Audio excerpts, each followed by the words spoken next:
Heaven speaks. The baptism of Jesus and the voice from heaven. Based on Matthew chapter 3 verse 13 through 17, King James Version.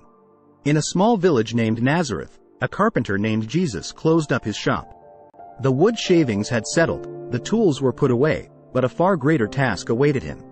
With purpose in his step and destiny in his eyes, he made his way to the Jordan River, a ribbon of hope winding through a restless land. Jesus knew that at the Jordan, John the Baptist was fulfilling his mission, baptizing those seeking repentance and a fresh start.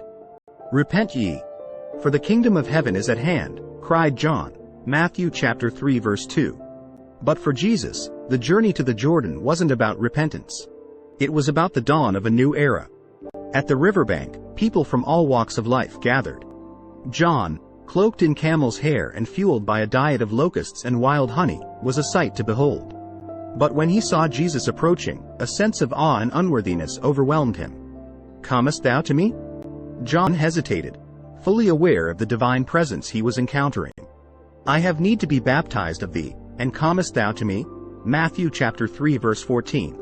With gentle authority, Jesus replied, "Suffer it to be so now.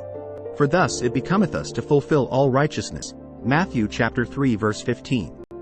John, humbled and honored, complied. As Jesus emerged from the water, something miraculous occurred. The heavens opened wide, as if the sky itself were tearing apart.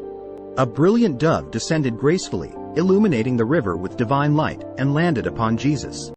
From the heavens, a voice, powerful, serene, and loving, resounded for all to hear. "This is my beloved Son, in whom I am well pleased." Matthew chapter 3 verse 17. The crowd stood in awe, the words from above echoing in their hearts. This was no ordinary moment. This was the divine marking the commencement of something transformative. It was a cosmic declaration, announcing that Jesus was the chosen one, the Messiah. Jesus stood, drenched but radiant, and glanced at the awe-struck faces surrounding him. It was clear. His public ministry had begun. Like the people on the banks of the Jordan, many of us stand at the edge of decision, yearning for change and a fresh start. Jesus' baptism is a call for each of us to step into the waters of new beginnings, to let go of our past, and to embrace a future filled with hope and divine promise. The heavens may not open for us as they did for Jesus, but the invitation remains. "Come unto me, all ye that labor and are heavy laden, and I will give you rest." Matthew chapter 11 verse 28.